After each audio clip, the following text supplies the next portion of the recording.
prudent sur le Bitcoin, vous êtes prudent sur le DAX futur. Qu'en est-il de la paire euro-dollar? Comme vous l'avez rappelé, des statistiques macroéconomiques vont être publiées cet après-midi. De bonnes statistiques ont été publiées cette semaine. On pense notamment aux créations d'emplois et au taux de chômage. Quel pourrait être l'impact de ces variables macro cet après-midi, le taux de chômage sur la paire euro-dollar? Quelle serait la tendance que la paire euro-dollar pourrait suivre? Écoutez, moi je reste toujours baissier. Je trouve que voilà, comme vous voyez sur le graphique, il est baissier maintenant depuis plusieurs mois, cette paire d'euro-dollar. Elle est baissière. Nous avons eu un rebond, je vous en parlais il y a une quinzaine de jours déjà dans la zone des 1,12 qui était mon scénario. La réaction sur ce niveau n'est pas anodine, j'ai envie de dire, car c'est un niveau technique. Par rapport à la baisse amorcée, nous voyons ce qu'on appelle un round de top. Et donc voilà, c'était la cible des 1,12 était le niveau voilà que moi je préconisais, la cible des 1,12.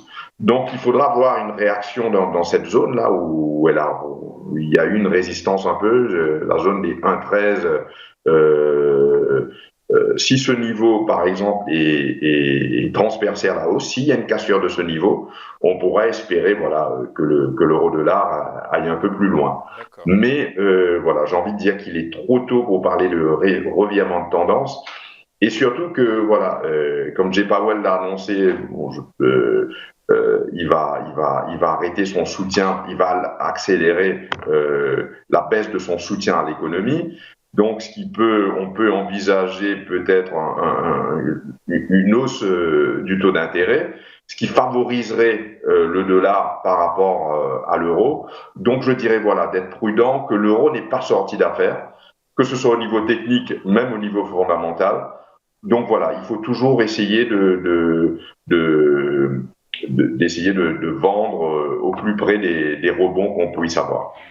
Le dollar ce matin, la paire euro-dollar qui est à 1,1296, du coup la résistance des 1,13 semble être 1,1375, oui, dans cette zone-là. Voilà, donc comme vous nous l'avez dit précédemment, ce sont des niveaux d'attente de réaction, effectivement.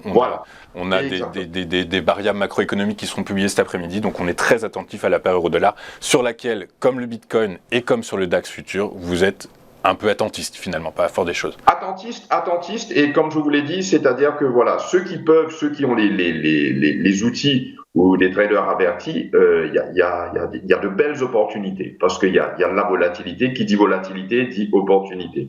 Mais voilà, et il faut être très technique, donc très prudent, et faire des allers-retours et clôturer au maximum les positions le jour même, c'est-à-dire ne pas avoir des positions en overnight. Ça risque d'être dangereux, parce qu'on risque, si on prend une position aujourd'hui, on risque d'arriver lundi et voilà, avoir des sueurs froides.